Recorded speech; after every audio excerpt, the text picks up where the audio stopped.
The question that followed me. There was one question that followed me for thousands of miles across Texas, and if you've been feeling slow or stuck in your English learning journey, this question might be quietly following you too. Do you need to react faster, or simply understand deeper? In this video, I'm going to share my very real journey of living and working in the United States, a journey that began with confusion, passed through climate shocks, cultural differences, marriage challenges, and family life, and ended with a lesson no English textbook ever taught me. Imagine you are driving alone on a long Texas highway. The sky is so wide it almost feels like it is watching you. The wind is dry, hot, and very direct, much like the way people speak when you first arrive in America. That was exactly how I felt that morning. I had just moved to the United States not long before. I was working full-time while trying to practice listening, reading, and speaking English every single day. And if you've ever been in this situation, you know the feeling. Your brain is constantly overloaded.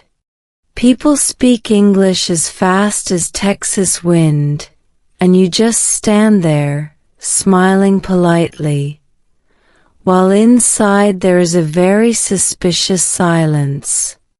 I still clearly remember asking myself very quietly, am I too slow, or just not understanding yet? It sounds like a simple question, but it was like a small grain of sand in your shoe during a long walk, tiny, but impossible to ignore. Many people believe that to succeed with English in the United States, you must react quickly. Hear it, answer immediately. See it, understand instantly. But cognitive science tells a much more interesting story. According to language processing research from Stanford University, the brain of a second language learner needs extra time to convert sound into meaning, not because you are weak, but because your brain is building new neural highways.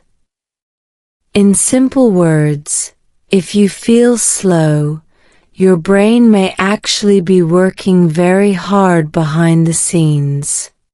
Back then, I didn't know this. All I knew was that I was driving across Texas for a short work relocation. It was a trip that felt almost endless. On both sides of the road were dry fields stretching so far it looked like someone had copy-pasted the desert. And on that very ordinary road, something in my English learning journey quietly began to change. You see, when you live and work in the United States, English is no longer inside textbooks. It's in the coffee shop when the cashier asks you something too fast. It's in meetings where everyone laughs, and you're not completely sure why. It's in those very quiet evenings when you wonder if you are slowly falling behind. I have been exactly there. There were days I opened a slow English listening practice video, sat very seriously, and after 10 minutes, my brain simply decided to take an unannounced vacation. If you've ever played an English learning video and suddenly realized you were staring into space, congratulations, you are completely normal. Psychology calls this cognitive fatigue. When you constantly process a new language, your brain burns energy almost like solving difficult math problems for a long time. You are not lazy. Your brain is just out of breath. But the real problem was not the tiredness. The real problem was the quiet feeling of losing. The feeling that everyone around you is running fast, while you are walking straight into the wind. And that exact feeling at one very real moment in Texas almost made me give up on the idea of slow but deep understanding. The car kept moving steadily along the highway. The radio was playing a slow country song, and I could only catch a few scattered words. The Texas it made the road a red shimmy like a mirage. And then the question came back again. React fast or understand slow. Do you know the funny thing? Most of us were never taught how to learn slowly in a smart way. We were only told to be faster, do more, improve quicker, as if the brain had a turbo button somewhere. But that long drive across Texas was beginning to show me something different. Sometimes, slow is not falling behind. Sometimes, slow is the moment real understanding begins. At that time, I had no idea this journey would lead me to a meeting that would change not only how I learned English, but also my future marriage and family life in the United States. But big turning points often start very small. One long road. One radio speaking too fast. And one question that refused to leave. If you are here right now, maybe you are somewhere in the middle of your own journey too. And trust me, Texas still has a lot more to teach us. My lowest learning moment. Here's something most English learners in the United States don't admit out loud. The hardest part is not grammar, not vocabulary, not even fast native speakers. The hardest part is the key moment when you start doubting yourself. Mine happened on an ordinary Tuesday afternoon at work. No drama, no warning. Just one small conversation that made my confidence drop faster than the Texas temperature at night.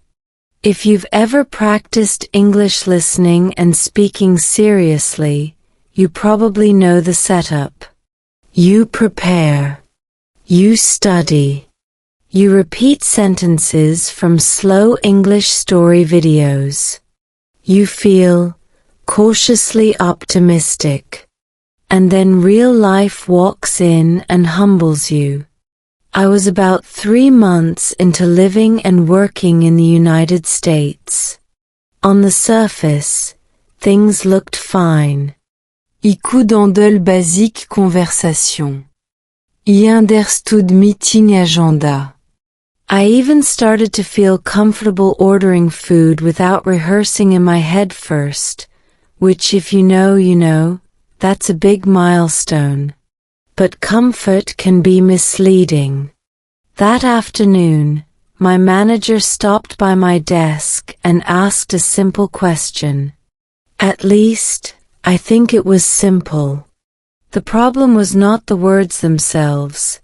It was the speed, the rhythm, and the casual American tone that blended everything together like a linguistic smoothie. My brain froze for half a second. And in real conversations, half a second is very loud. I caught maybe 70% of what he said. Enough to guess. Not enough to feel safe. So I did what many second language learners do in survival mode. I smiled and answered based on my best assumption. Wrong move. His eyebrows lifted slightly. Not rude. Not dramatic. Juste, confused. And in that tiny facial expression, my confidence dropped about 20 floors. If you've experienced this before, you know the feeling is strangely physical. Your schultertans. Your heartbeat speed up just a little. Your brain suddenly becomes very aware of every English mistake you've ever made since childhood. Welcome to what psychologists call the affective filter, the emotional barrier that rises when anxiety increases during language use. Research in second language acquisition shows that when stress goes up, comprehension and speaking performance go down, even if your actual skill level hasn't changed. In simple terms, the more nervous you feel, the less access your brain has to the English you already know. Back then, I didn't have that vocabulary. All I had was the sinking feeling that maybe, just maybe, I was falling behind. The rest of the workday felt heavier than usual. Conversations around me sounded faster. My listening felt slower. And you know the ironic part? Nothing about my actual English ability had changed in those few hours. Only my confidence had. That evening, I went back to my apartment, opened one of my usual English listening practice videos, and pressed play. Normally, this routine made me feel productive. That night, it just made me tired. 10 minutes in, my focus drifted. 15 minutes in, I replayed the same sentence 3 times and still felt mentally foggy. 20 minutes in, I paused the video and just stared at the screen. Not angry. Not dramatic. Just tired in that deep, quiet way that only language learners really understand. There's actually science behind this moment too. Studies on cognitive fatigue in language learning show that sustained second language processing consumes significantly more working memory than native language use. Your brain is constantly decoding sounds, mapping meaning, monitoring grammar, and predicting context, all in real time. Over hours and days, that mental load accumulates. So when you feel unusually drained after practicing English listening and speaking, it is not a sign of weakness. It is often a sign of heavy neural work. But here's the emotional trap many learners fall into, including me back then. We don't interpret the fatigue as progress. We interpret it as failure. That night in my small US apartment, I remember leaning back in my chair and thinking something I wasn't proud of. Maybe I'm just not fast enough for this environment.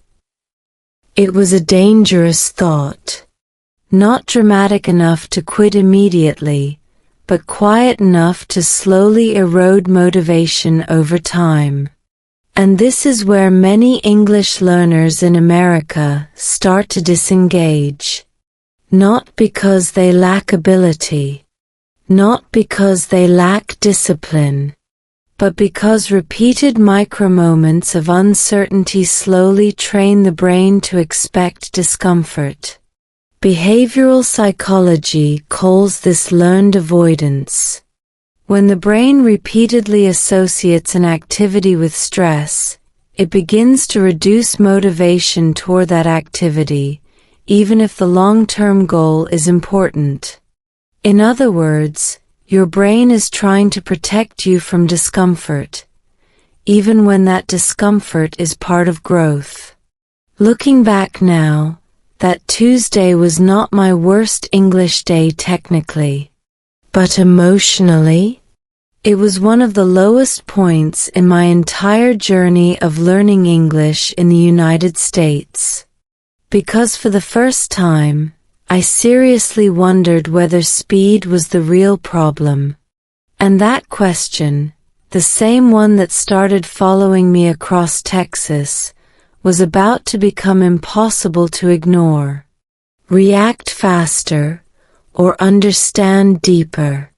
At that moment, I didn't have the answer yet.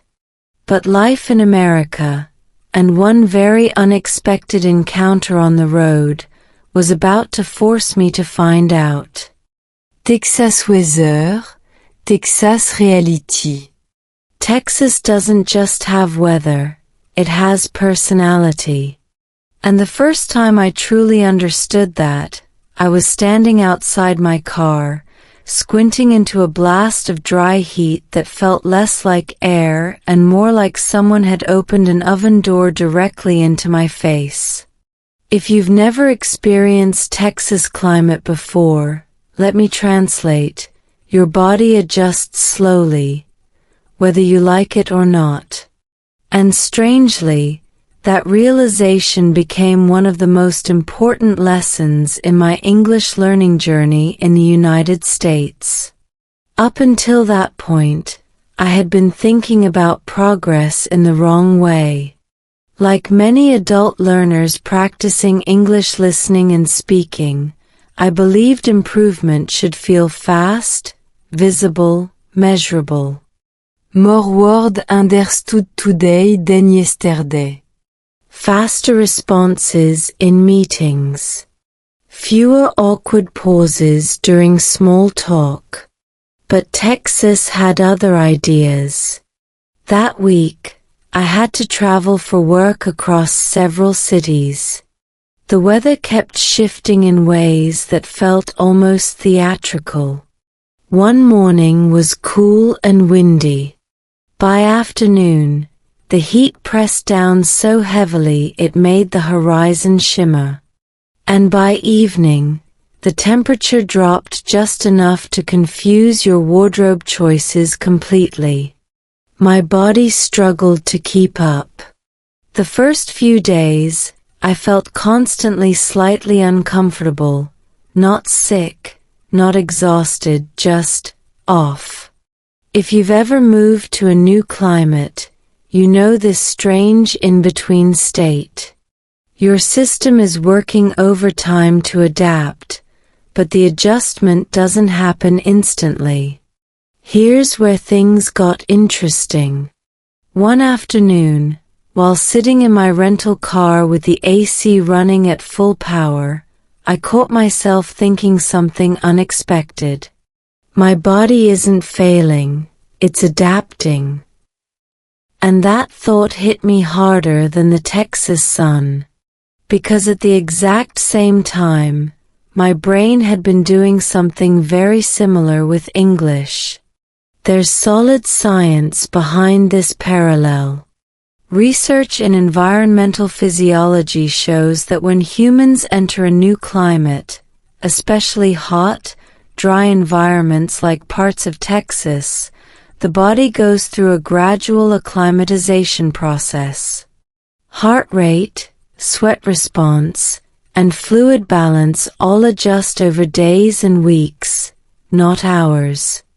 Language learning follows a surprisingly similar curve. Studies in second language acquisition demonstrate that adult learners often experience a silent processing phase, where comprehension improves internally before fluency becomes externally visible. In other words, your brain may be adapting long before you feel confident. Back then, however, I was still emotionally impatient. I remember stopping at a rest area somewhere between cities. The parking lot was nearly empty, the air buzzing softly with heat. I stepped out of the car and immediately felt the temperature wrap around me like a heavy blanket. For a brief second, my first instinct was resistance. This is too hot. But standing there, something in my mindset began to shift. Texas wasn't trying to be comfortable for me. It wasn't going to slow down its weather patterns just because I had arrived. The environment was neutral. The adaptation had to come from me. And suddenly, the metaphor became painfully clear. Living and working in the United States was exactly like standing in that Texas heat. English conversation wouldn't slow down on command. Native speakers wouldn't automatically simplify their rhythm. Meeting wouldn't pause for my processing speed. Not because people were unkind. Because the system was already moving. Cognitive psychology supports this realization. The brain adapts most efficiently not when conditions become easier, but when exposure is consistent and manageable. This is known as desirable difficulty, a learning state where the challenge feels slightly uncomfortable but still within reach. Too easy? No growth.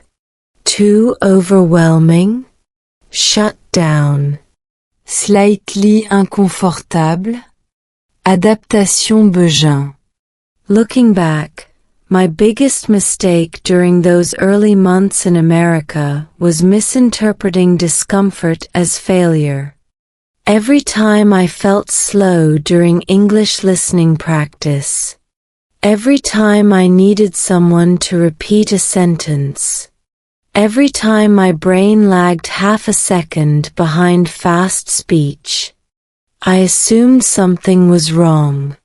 But standing in that Texas heat, watching waves of warmth ripple above the pavement, I began to suspect something different. Maybe my brain wasn't falling behind. Maybe it was acclimating. The rest of that drive felt subtly different. The road was still long. The country music on the radio was still only partially clear to my ears. My spoken English was definitely still imperfect. But the internal pressure eased, just a little. Instead of demanding instant fluency, I started observing my progress more like climate adjustment. Small signals. Gradual shifts. Quiet improvements that only became obvious over time. And something interesting happened. When anxiety dropped, my listening improved slightly. Not dramatically. Not magically. Just enough to notice. That aligns perfectly with language learning research. Lower emotional stress reduces the affective filter, allowing the brain to allocate more working memory to comprehension rather than self-monitoring.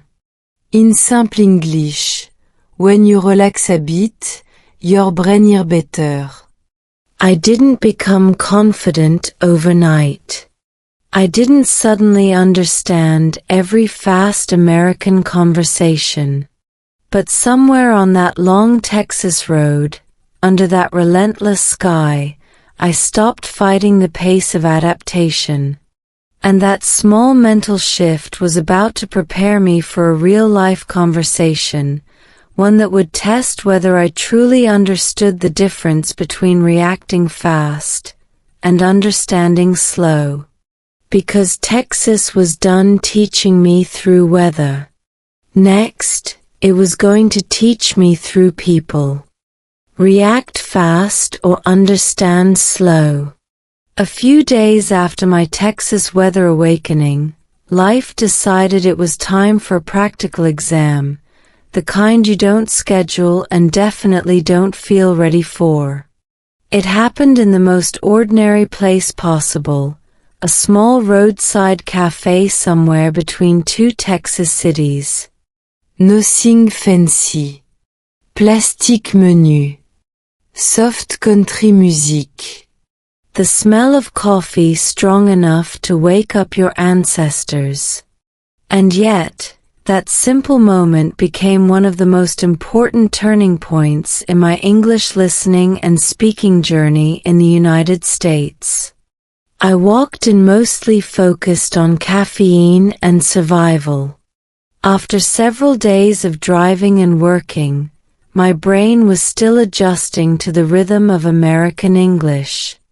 Not terrible, but not comfortable either. If language confidence were a battery, mine was sitting at about 43%. You know, functional, but emotionally unstable.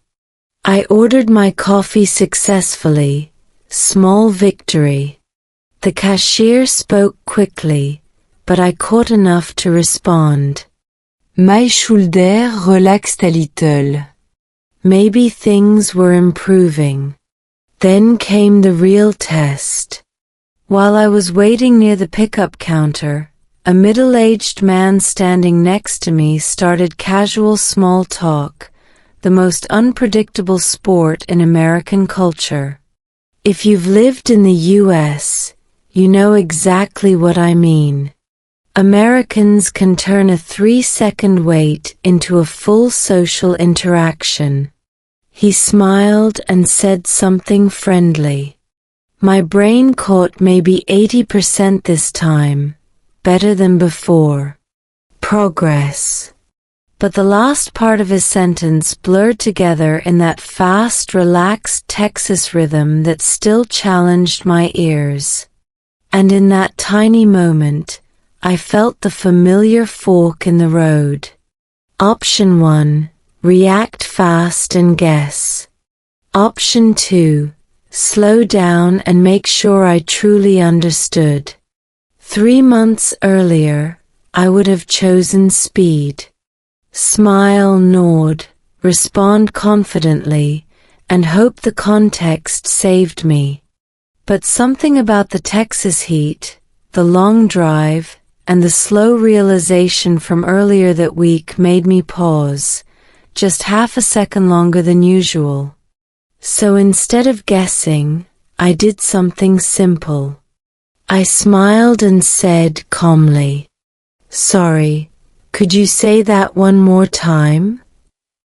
Not dramatic, not apologetic, just clear.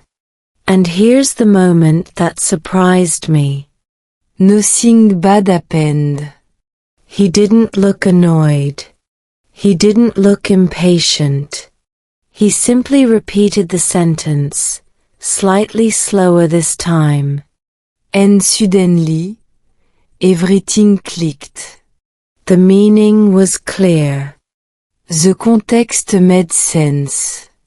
My response came naturally, not forced, not guessed, but actually understood. It was a small conversation, probably forgettable for him. But for my brain, it was a quiet breakthrough. Because in that moment, I experienced something language researchers talk about but learners rarely feel in real time: processing depth beats reaction speed. Studies in psycholinguistics show that deeper semantic processing, even if slightly slower, leads to stronger attention and more accurate future comprehension. Fast guessing may keep conversations moving, but deep understanding builds long-term fluency. In simple terms, your brain learns better when you understand fully, not when you perform quickly. Standing there in that Texas cafe, holding a cup of very average coffee, I felt something shift internally. For the first time since arriving in the United States, I wasn't trying to keep up with English. I was working with it. And the emotional difference was huge. You see, when learners constantly force fast reactions, the brain often enters mild stress mode. Heart rate rises. Working memory j'écroded. Listening accuracy drop. It becomes a cycle. Pressure creates mistakes. Mistakes create more pressure. But when you allow a brief pause for clarity, something interesting happens neurologically. Cognitive load decreases. Compréhension improve. Confidence stabilizes. It's not magic. It's bandwidth management. Of course, I didn't suddenly become fluent that afternoon. Let's stay realistic. My English was still developing. Fast group conversation style challenge-me. Some accents still required extra focus. But that cafe moment gave me something more valuable than instant fluency. It gave me permission to learn at the right speed. And psychologically, that matters more than most people realize. Research on adult language learners consistently shows that perceived control over the learning pace significantly improves persistence and long-term outcomes. When learners feel allowed to process naturally instead of rushing constantly, motivation becomes more stable. Looking back now, that random Texas conversation taught me more about real-world English communication than many hours of isolated practice. Not because the vocabulary was difficult, but because the mindset shifted. As I walked back to my car, coffee in hand, Texas sun already heating the pavement again, the original question returned, but this time, it sounded different. React fast, or understand slow. For the first time, my brain didn't feel torn between the two. Because I was starting to realize something quietly powerful. In real life, especially when living and working in the United States, the goal isn't to sound fast. The goal is to connect clearly. And that small realization was about to open the door to an unexpected encounter, with someone who would slow my life down even more in the weeks ahead.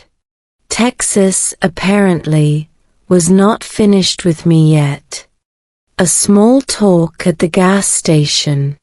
If you really want to experience authentic American English, don't start with textbooks. Start at a gas station in Texas. I'm serious. Somewhere between the coffee machine that hums too loudly and the cashier who has already spoken to 50 people that morning, real-life English reveals itself in ways no language app can fully simulate.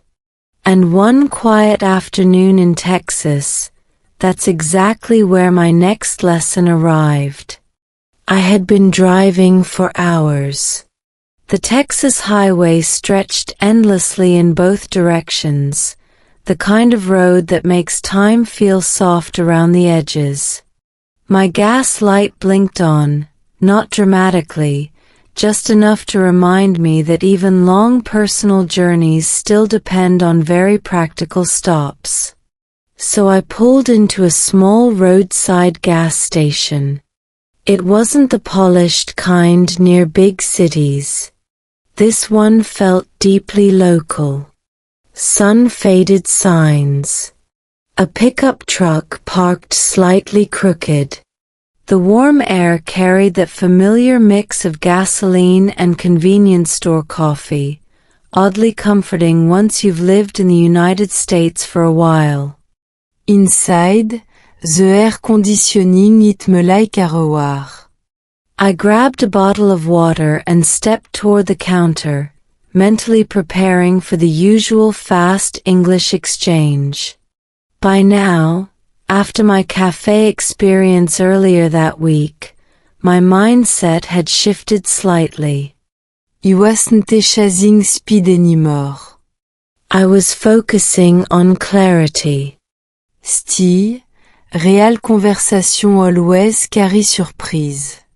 The cashier, a friendly older woman with the relaxed confidence of someone who has worked customer service for years, greeted me with a warm Texas smile and said something in that smooth, connected rhythm native speakers use when they are completely comfortable. This time, my brain did better. I caught the greeting. I understood the question about my day. Progress was happening, quietly, but clearly. We completed the transaction, and just as I was about to step away, she added a casual comment about the weather and driving conditions. Something simple. Something local. But it came fast. For a split second, my brain hesitated, not because the words were too advanced, but because the cultural context moved quicker than my listening prediction. Here's something many English learners in America eventually discover: language is only half the challenge. Cultural rhythm is the other half. Research in cross-cultural communication shows that successful comprehension depends not only on vocabulary knowledge but also on pragmatic awareness, understanding how, when, and why people say things in specific social contexts. Native speakers rely heavily on shared assumptions that textbooks rarely explain. Standing at that gas station counter, I felt that reality in real time. The old version of me might have nodded quickly and exited, fast reaction, low certainty. But Texas had already been teaching me patience. So I leaned slightly forward and said, in a calm, natural tone, "Sorry, I'm still getting used to Texas roads. What did you say about the weather?" Again, no frustration from her. In fact, something interesting happened. Her speech slowed slightly. Her phrasing adjusted just a bit. Not dramatically, not artificially, just enough to meet me halfway. And suddenly, the full meaning became clear. She was simply warning me about strong crosswinds further down the highway, the kind that can subtly push your car if you're not prepared. Practical advice. Friendly tone. Very Texas. We exchanged a few more sentences. Nothing complex. Nothing dramatique. But something important was happening beneath the surface of that small talk. My listening confidence was stabilizing.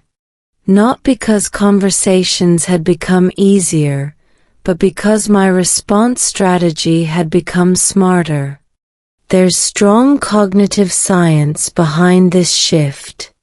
Studies on interactive alignment theory show that in natural conversation, speakers unconsciously adjust their speech patterns based on listener feedback. When you signal confusion clearly and calmly, many native speakers instinctively slow down or rephrase. In other words, good communication in the United States is often cooperative, not competitive. That gas station moment quietly proved it. As I stepped back outside into the warm Texas air, water bottle in hand, I noticed something subtle in my body. Laisse tension in my shoulder. Laisse mental noise. More presence in the moment. It wasn't fluency. Not yet. But it was momentum. And psychologically, momentum matters more than perfection. Behavioral research shows that small successful interactions create positive reinforcement loops in the brain, increasing motivation to engage again in the future. Each clear conversation, even a short one, teaches your nervous system that real-world English is manageable. Driving away from that gas station, I realized something important. Texas wasn't just teaching me patience on the road. It was teaching me patience in communication. And just when I thought the lessons might slow down, life in the United States prepared something completely unexpected. Because very soon, I was about to meet someone who wouldn't just change how I practiced English. She was about to change the pace of my entire life. The person who slowed me down. Sometimes the biggest changes in your English journey don't come from textbooks, language apps, or even long hours of listening practice. Sometimes, they walk into your life when you are not paying attention. For me, that moment arrived on an ordinary evening in Texas, just a few days after my gas station breakthrough. And to be honest, I almost missed it completely. It started at work. By then, I had settled into my routine of living and working in the United States. My English listening was improving slowly. My speaking confidence was no longer fragile all the time. But emotionally, I was still operating in what I call efficient survival mode. You know the feeling, you function well enough, but everything still requires extra mental energy. That evening, our team had a small informal gathering after work. Nothing fancy. Just a casual meet-up at a quiet outdoor patio restaurant, the kind of place where conversations overlap and the Texas sunset makes everyone look slightly more relaxed than usual. Normally, group conversations were still my weak zone. One-on-one, Manageable. meetings with clear structure, okay. Fast, multi-personne small talk. Style mentally athlétique. If you are practicing English listening in real-life environments, you know exactly what I mean. Group conversations don't wait politely for your brain to catch up. So I arrived with my usual quiet strategy: listen more, speak carefully, conserve mental bandwidth. And then she sat down across from me. Nothing dramatique. No movie style slow motion. Just a calm presence entering the conversation, someone who listened more than she spoke, which immediately caught my attention in a culture where fast talk often dominates. Her name was Emily. At first, our interaction was completely ordinary. She asked where I was originally from. I answered. She commented on the Texas weather. I laughed. By that point, Texas weather had already become a recurring character in my life. But within the first few minutes, something unusual happened. She spoke clearly, not artificially slow. Not exaggerated, just naturally clear, with small pauses between ideas. The kind of speech pattern that feels easy for second language ears to follow without strain. My brain noticed immediately. And here's where cognitive science quietly enters the story again. Research in speech processing shows that listener-friendly pacing, slightly wider pauses and clearer word boundaries, significantly reduces cognitive load for second-language listeners. When processing load drops, comprehension accuracy rises and anxiety decreases. In simple terms, clarity creates confidence. As the conversation continued, I realized something even more interesting. Because I felt less pressure to keep up, my responses became more natural. Not perfect, but smoother. My listening required less effort. My speaking required less internal translation. For the first time since arriving in the United States, a real-time English conversation felt breathable. At one point, she smiled and said something that stayed with me. You take time before you answer. That's actually nice. I laughed, a little embarrassed. Most learners assume hesitation looks like weakness. But communication research tells a more nuanced story.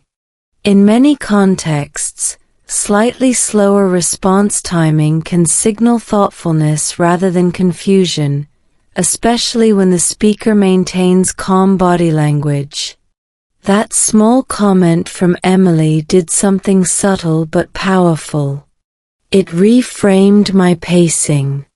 Instead of seeing my slower processing as a flaw, I began to see it as part of my communication style, one that could improve with practice rather than something I needed to hide. The evening stretched comfortably. Texas air cooled gradually as the sun dropped lower. Conversations around the table rose and fell in overlapping rhythms, but for once, I didn't feel mentally left behind. Was my English suddenly perfect? Not even close. But something more important was happening. My nervous system was relaxing inside English. That shift matters more than most learners realize. Studies on language anxiety consistently show that emotional safety in conversation environments dramatically improves both comprehension and speech production over time. When the brain stops operating in mild threat mode, working memory becomes more available for actual language processing. In simple English, when you feel safe, you understand more. As the night wound down, Emily and I ended up talking a little longer near the parking area. The conversation moved easily: work, Texas roads, the strange experience of adjusting to life in America. And somewhere in that calm exchange, I had a quiet realization. For weeks, Texas had been teaching me patience through highways, weather, and small talk with strangers. But this was different. This was the first time another person had naturally matched my learning pace instead of forcing me to match theirs. And that changes everything. Because language growth doesn't only happen through effort. Sometimes, it accelerates through the right environment. Driving home that night, the familiar Texas road stretching ahead again, the original question returned, but softer now, less urgent. React fast, or understand slow? For the first time, I felt the answer forming, not in theory, but in real life.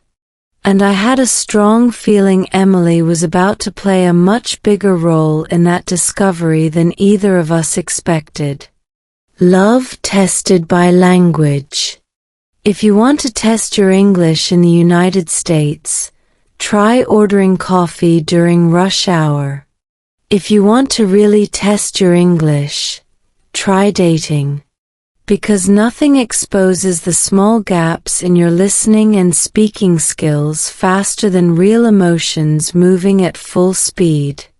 And somewhere between casual conversations and long Texas evenings, Emily and I quietly stepped into that exact experiment. It didn't happen dramatically. Nos movies musique. Nos instants romance. Just a gradual pattern.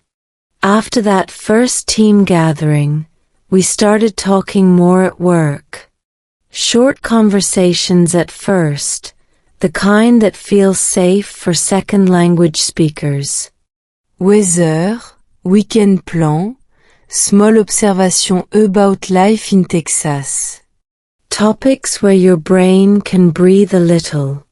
But something subtle was changing. My listening around Emily felt easier than in most other situations.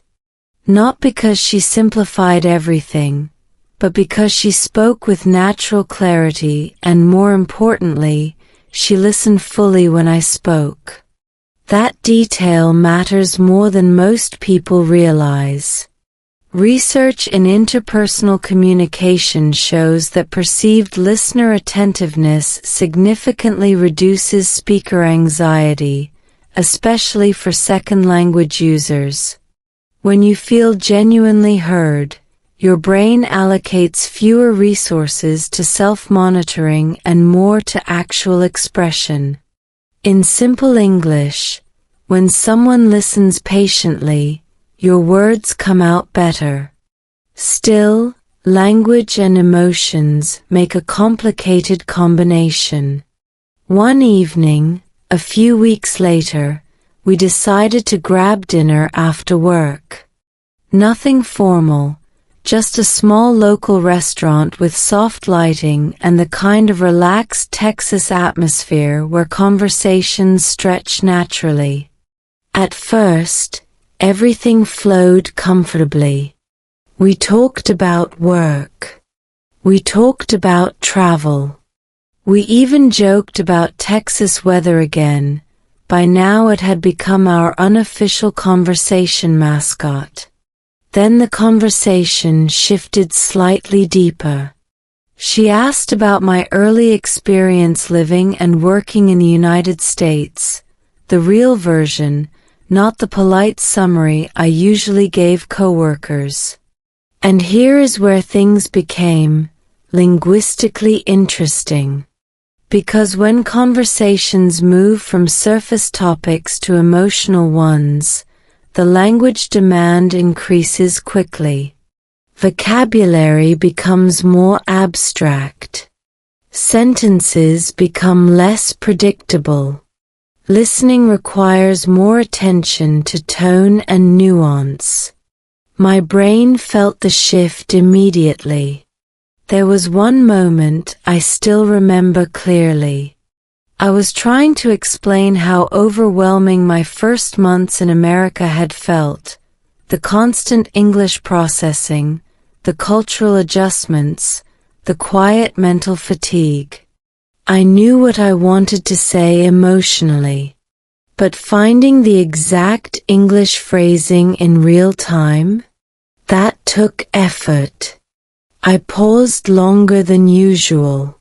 For a split second, the old anxiety tried to return, that familiar internal voice whispering, "You're too slow."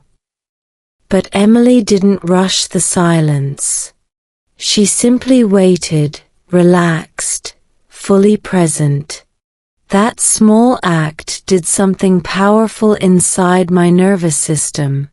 So I took a breath and said carefully, "Sometimes my brain feels full, like it's still catching up with the language and the life at the same time." Not perfect English, but honest. And something in her expression softened immediately. "That makes a lot of sense," she said gently. "No confusion. no impatience. Just understanding." In that moment, I learned a lesson that no English listening practice video had ever fully taught me. Communication success is not only about speed or perfect grammar. It's about clarity, honesty, and emotional timing. Psycholinguistic research supports this strongly. Studies show that in meaningful interpersonal conversations, listeners rely heavily on contextual understanding and emotional cues, not just grammatical precision, to interpret meaning accurately. Translation: you don't need perfect English to create real connection. Of course, the journey wasn't magically smooth after that dinner. There were still small misunderstandings. Once, I misheard a playful joke and responded too seriously, classic second language moment. Another time, I searched for a word mid-sentence and ended up describing it in a very creative but slightly confusing way. We laughed. And surprisingly, the laughter helped. Humor, according to social psychology research, reduces conversational tension and strengthens interpersonal bonding, especially in cross-cultural communication. Each small imperfect moment became less of a failure and more of a shared human experience. Over the next few weeks, our conversations grew longer. Not faster, longer.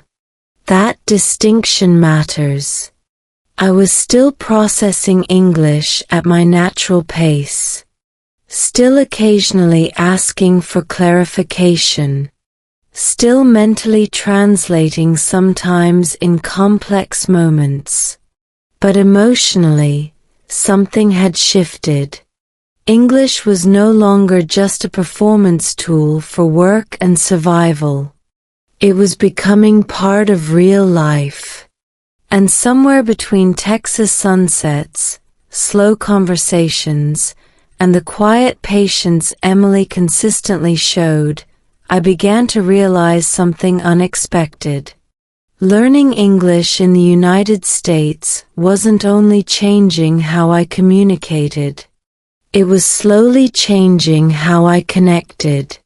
Driving home one night after another easy conversation, the familiar question returned again, but this time, it almost made me smile.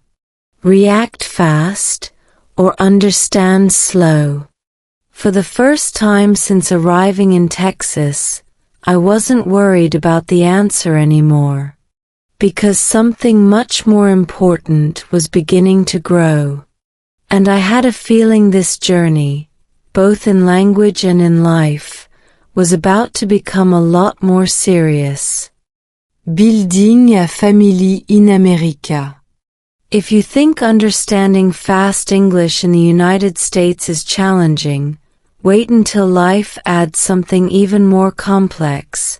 Building a real relationship across cultures. Because language learning is one thing. Love, commitment, and family inside a second language? That's a completely different level of real-life practice. And without planning it, Emily and I were slowly moving into exactly that chapter. By this point, months had passed since that first quiet conversation on the patio. My English listening had improved steadily. Not dramatically, not overnight, but noticeably.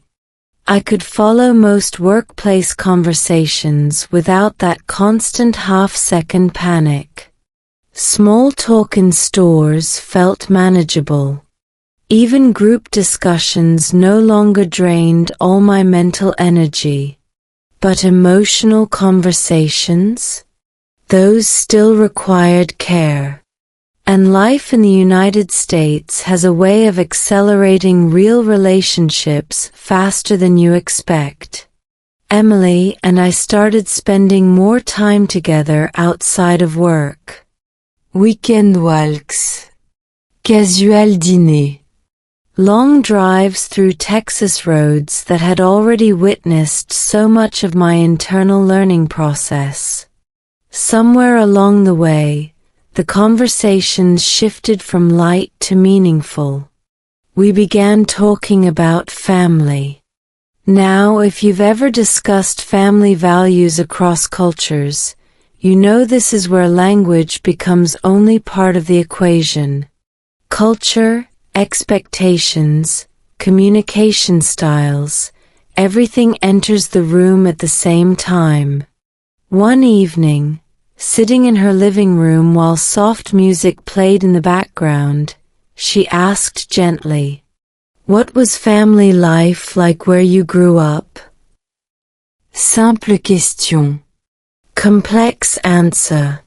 Because explaining family culture in a second language is like trying to describe the weather of your childhood. The vocabulary exists, but the emotional texture is harder to translate. I took my time. And this is where the earlier lessons from Texas began quietly paying off. Instead of rushing to sound fluent, I focused on being clear and sincere. I described the closeness of family meals, the different expectations around marriage, the way support often looks more implicit in my background culture. I spoke slower than native speed. But something important happened. She understood everything. This aligns strongly with research in intercultural communication. Studies show that in emotionally meaningful conversations, clarity and pacing often matter more than native-like speed. Listeners prioritize coherence and sincerity over perfect fluency. In simple terms, real connection is slower than small talk. As our relationship deepened, new practical layers of American life also entered the picture, things many English learners don't anticipate at the beginning. Paperwork, policies, Système. Living and working in the United States means navigating healthcare forms, insurance terms, tax documents, and everyday administrative language that rarely appears in typical English learning materials. At first, these systems felt intimidating. Not because the English words were individually impossible, but because the context was dense. Legal phrasing, institutional vocabulary, cultural assumptions embedded in forms. One weekend, Emily sat with me at the kitchen table helping review some basic documents. Not rushing. Not overwhelming. Just walking through things step by step. And again, something subtle but powerful happened. My comprehension improved not through speed, but through supported exposure. Educational psychology calls this scaffold learning, when complex information becomes manageable through guided interaction. Research consistently shows that learners retain institutional language more effectively when it is introduced within meaningful real-life contexts, rather than isolated memorization. Translation: real life teaches vocabulary faster than flashcards, if the environment feels safe. Over time, our conversations naturally began including future-oriented topics. Where to live long-term. Work stability. Family expectation. Nothing rushed. But definitely real. And here's the emotional truth many second language learners quietly experience when building a life in America. At some point, English stops being just a skill. It becomes part of your identity. I noticed it one evening while driving home after visiting her family for the first time. The Texas road was familiar by now, the sunset soft and wide across the horizon. I realized I had just spent several hours in continuous English conversation, across multiple people, topics, and emotional tones, without the old mental exhaustion. Not perfect, but sustainable. That was new. Cognitive adaptation research explains this phase clearly. With repeated meaningful exposure, the brain gradually automates lower-level language processing, freeing working memory for higher-level social and emotional interpretation. In everyday words, English starts to feel less like decoding, and more like living. But life rarely allows growth without testing it. Because just as our relationship was becoming more serious, and my confidence in American life was finally stabilizing, Texas had one more lesson waiting. And this time, it wasn't going to arrive in a quiet conversation. It was going to arrive on the road again. Why slow learning actually works. Here's a truth that most English learners in the United States discover too late. The people who last the longest are rarely the fastest at the beginning. They are the ones who learn how to slow down without giving up. And somewhere between building a relationship with Emily and adjusting to daily life in America, I finally began to understand the science behind what Texas had been quietly teaching me all along. Because by this point, something strange was happening. My English wasn't improving in dramatic jumps. There was no magical moment where suddenly every fast conversation became crystal clear. Instead, progress felt steady. Quiet, Almost boring. and yet, real-life communication was getting easier. If you've been practicing English listening and speaking seriously, you may have noticed this confusing phase. Your improvement doesn't feel exciting anymore, but your mistakes become less frequent. Conversations require less mental recovery time. Your confidence becomes more stable, even if your speed isn't dramatically higher. This is not stagnation. This is consolidation. Cognitive science has a name for this phase: deep processing integration. Research in second language acquisition shows that long-term fluency depends less on rapid exposure bursts and more on repeated meaningful processing at manageable speed.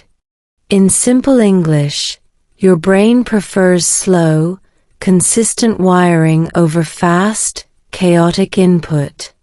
I began noticing this during everyday life in the United States. At work meetings, I no longer panicked when someone spoke quickly. I didn't catch every word, but I caught the structure. My brain had learned to hold meaning even when individual sounds blurred slightly. That ability is supported by psycholinguistic research. As comprehension improves, listeners rely more on top-down processing, using context, prediction, and prior knowledge to fill in gaps. Native speakers do this automatically. Second language learners develop it gradually. And the key word there is gradually. One evening, while driving through a familiar stretch of Texas highway, yes, Texas was still very much part of the story, I caught myself listening to a fast podcast. Months earlier, this would have been exhausting. Now? Challenging, but manageable. I still missed details. I still occasionally replayed segments. But the mental fatigue that once arrived after 10 minutes now waited much longer before showing up. That shift matters more than speed, because endurance is what sustains real language growth. Neuroscience research on skill acquisition consistently shows that the brain strengthens neural pathways through spaced repetition and moderate challenge, not through constant overload. When learners push too far beyond their processing capacity too often, cognitive fatigue increases and retention drops. In everyday terms, if every listening session feels like mental panic, your brain is not optimizing, it's surviving. Looking back, my earlier frustration in the United States came from misunderstanding this principle completely. I thought discomfort meant I needed to push harder. But Texas, through heat, highways, and long conversations, had been teaching me something more subtle. Productive learning feels slightly stretched, not constantly overwhelmed. Around this time, Emily noticed the change before I fully did. One night during dinner, she smiled and said casually, "You seem more relaxed when you talk now." That simple observation carried weight. Because she was right. My sentences were still sometimes slower than native speed.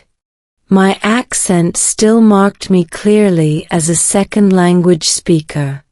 But the tension, that tight internal pressure I used to carry in every English interaction, had softened. And that psychological shift is strongly supported by research.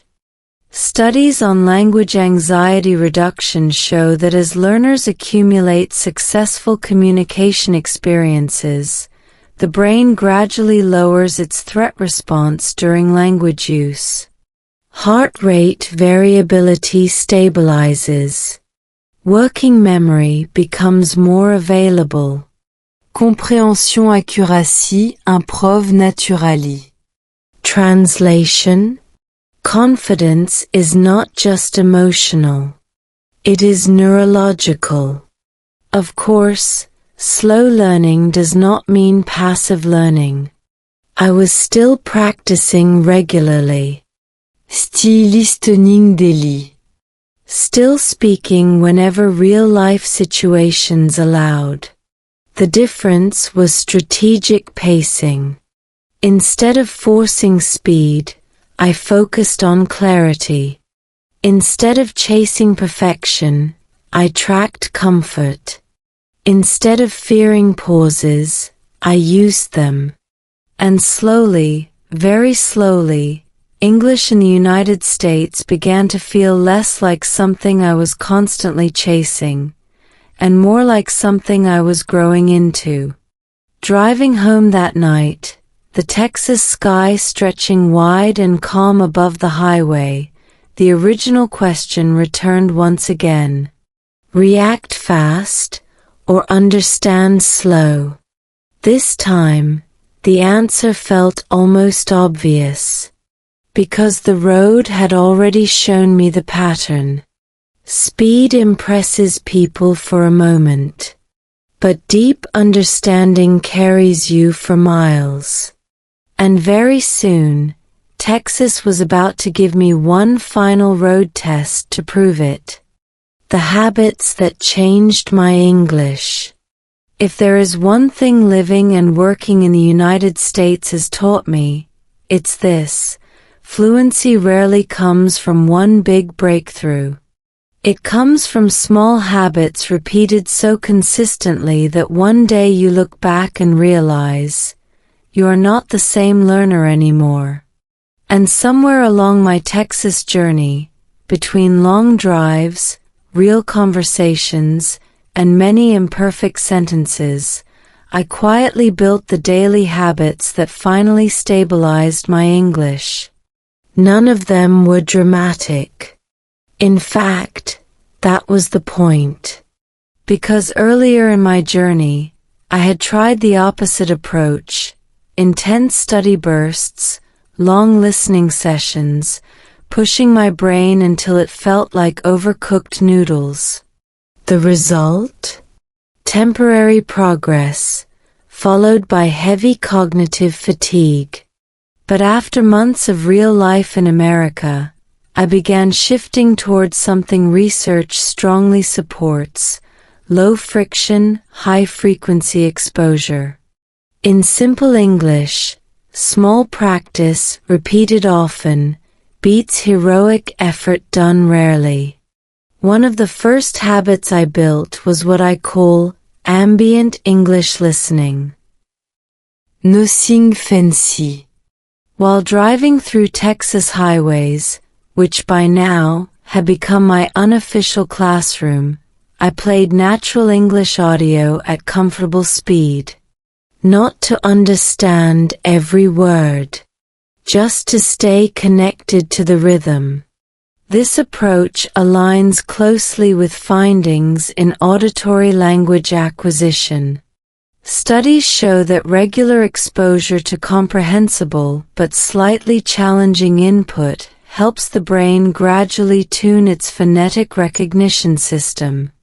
Over time, sound patterns that once felt blurred begin to separate naturally. And I felt that happening. At first, fast speech still sounded like a soft blur. Weeks later, individual word boundaries began to appear. Months later, my brain started predicting phrases before they fully finished. No sudden jump. Just steady neural calibration.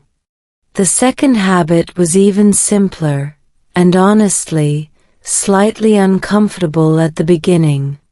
I stopped avoiding small talk.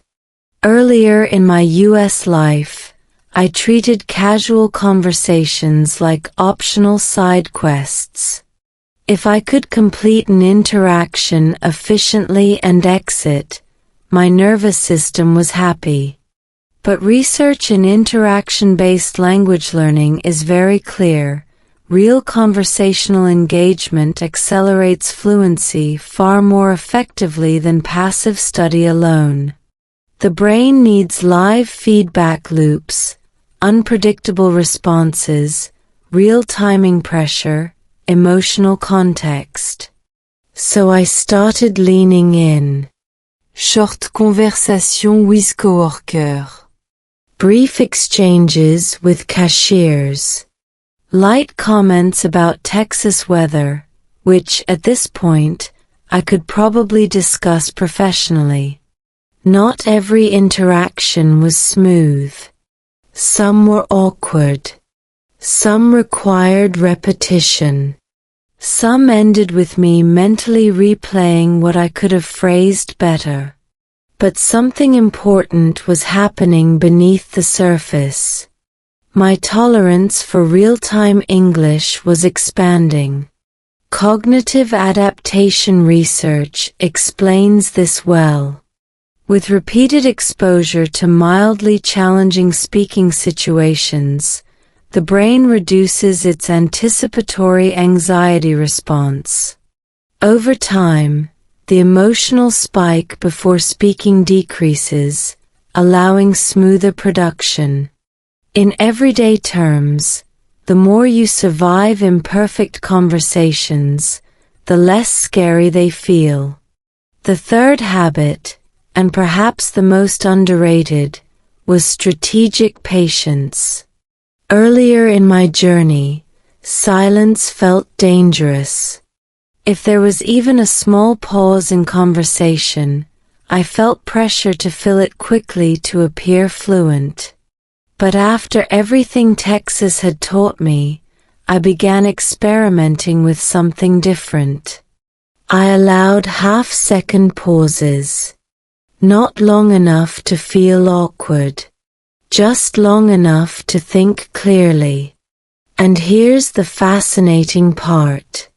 Most native speakers didn't mind at all. In fact, communication studies show that brief response delays, under about 1 second, are often perceived as thoughtful rather than incompetent, especially when accompanied by steady eye contact and calm body language. Translation: you are allowed to think. This small shift dramatically reduced my speaking errors. Instead of rushing into half-formed sentences, I gave my brain just enough processing time to stay organized. Emily noticed it too. One evening during a relaxed dinner, she smiled and said, "You seem really comfortable speaking now." That sentence hit differently than compliments about vocabulary or grammar.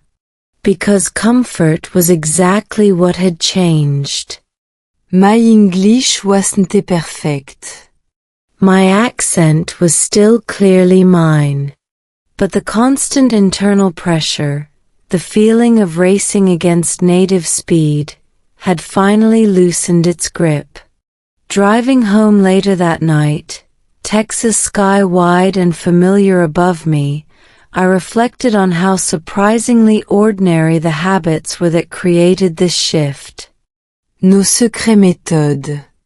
No extreme study schedule. No overnight transformation. Just consistent exposure. Réelle conversation. And the courage to stay patient when progress felt slow. Neuroscience confirms this pattern repeatedly. Durable skill development in complex domains, including second language fluency, depends far more on sustained moderate practice than on short periods of intense effort. In simple English, steady beats fast. And just as this new rhythm of learning began to feel natural, Texas prepared one more long drive to test whether my patience had truly taken root. Because sometimes, the road doesn't ask what you've studied. It asks what you've become. One long drive, one big realization. There's a quiet moment that comes in every long journey, the point where you suddenly realize you are no longer the same person who started. For me, that moment arrived on another Texas highway, months after my first uncertain drive, and without any dramatic warning, I finally saw how far my English, and my life in the United States, had truly come. It was early evening. The Texas sky was doing that wide cinematic thing again, stretching endlessly above the road. I was driving back from a weekend visit with Emily's family, something that not long ago would have mentally exhausted me for days. But this time felt different. Not easier in a magical way. Just smoother. If you've been practicing English listening and speaking for a long time, you might recognize this phase.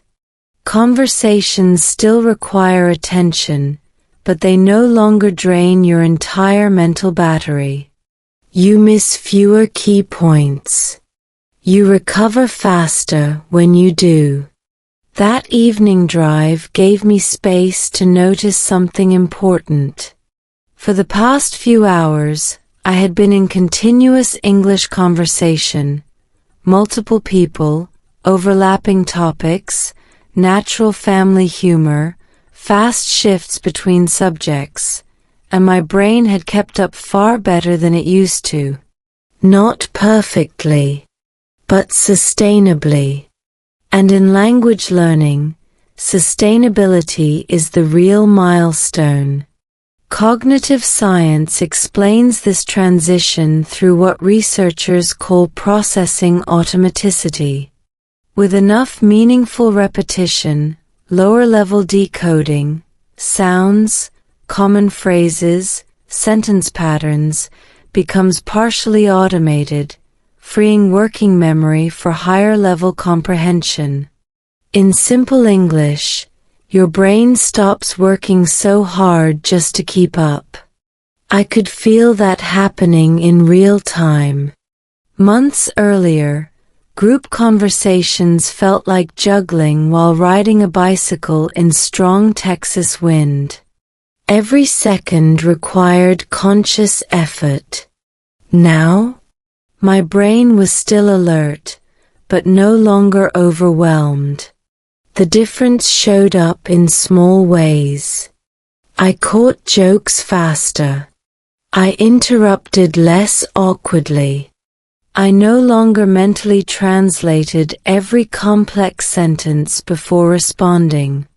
And maybe the clearest signal of all, I had started focusing more on meaning than on survival. That shift matters deeply. Research in second language fluency consistently shows that advanced progress begins when learners shift attention from form monitoring, am I saying this correctly, to message monitoring, am I communicating clearly? Earlier in my US journey, most of my mental energy went to form, grammar, pronunciation, speed. Now, more of my attention was available for the actual human connection happening in the conversation. That's when language starts to feel alive. About halfway down the highway, I turned on a fast-paced podcast, something I used to avoid because it once felt like trying to drink water from a fire hose. This time, I understood most of the main ideas. Not every detail. But enough to stay engaged without strain. I cooked myself smiling slightly. Because progress, when it finally arrives, often feels strangely quiet. No fireworks. No dramatic moment. Just the sudden absence of constant struggle. Neuroscience supports this experience. As neural pathways strengthen through repeated exposure, the brain reduces energy consumption for familiar processing tasks. Functional imaging studies show decreased activation in effort-related regions once learners reach higher comprehension efficiency. Translation? Your brain literally becomes more efficient. But the biggest realization that night wasn't purely linguistic. It was emotional. For months after arriving in the United States, part of me had been operating in subtle defense mode, always slightly alert, always monitoring, always compensating for the language gap. That evening on the Texas road, I noticed something had finally softened. I wasn't bracing for English anymore. I was just using it. And that difference is enormous. Because fluency is not only about speed or vocabulary size. It's about nervous system comfort inside the language. When your body stops treating every conversation like a mild threat, your communication naturally becomes more fluid. Emily noticed it too earlier that day. As we were leaving her family's house, she casually said, "You seem really at ease here now." At ease. 2 words. But they carried months of invisible work behind them. Driving through the warm Texas evening, the original question, the one that had followed me since the beginning of this journey, returned one more time. React fast, or understand slow? This time, I didn't feel any tension when the question surfaced, because the road itself had already answered. Fast reactions helped me survive early conversations. But slow, patient understanding was what built everything that lasted. And just as that realization settled fully into place, life in the United States prepared one final chapter, one that would bring together language, love, family, and the long Texas road that started it all. Because sometimes the real destination isn't fluency. It's the life you're finally able to live because of it. The happy ending I didn't expect. If someone had told me during my first nervous weeks in the United States that one day English would feel comfortable, I probably would have smiled politely and quietly doubted them. Not because I lacked motivation, but because when you are in the middle of the struggle, progress always feels farther away than it really is. And yet, somewhere between long Texas highways, slow conversations, and one patient relationship, the ending I never planned slowly became my real life. It happened gradually, the way most meaningful changes do. Months after that first uncertain drive across Texas, Emily and I were sitting together on a quiet Sunday afternoon. Nos signes spéciales ont the calendar. Nos dramatiques milestones. Just normal life, the kind that once felt very far away when my brain was still working overtime just to keep up with daily English. We were planning a short weekend trip. Simple conversation. Casual tone. Natural back and forth. And halfway through discussing routes and timing, I noticed something that made me pause internally. I wasn't translating anymore. Not consciously. Not constantly. The words were simply there. If you have been seriously practicing English listening and speaking, you know how big this moment is. It doesn't arrive with a loud announcement. It slips in quietly, almost shyly, and suddenly you realize your brain is no longer sprinting behind every sentence. It's walking beside it. Cognitive research calls this proceduralization, when repeated language patterns move from slow, effortful processing into more automatic neural pathways. Studies in second language fluency show that this shift often feels subtle subjectively, even though it represents a major internal milestone. In everyday terms, English stops feeling like a task and starts feeling like a tool. That afternoon, Emily asked me a question about timing for the trip, and I answered without that familiar half-second delay that used to follow me everywhere in my early months in America. She smiled slightly and said, "You're fast now." I laughed, because the funny truth was, I didn't feel fast. I felt calm. And that distinction matters. Because the biggest lesson Texas taught me was never really about speed. It was about patience that compounds.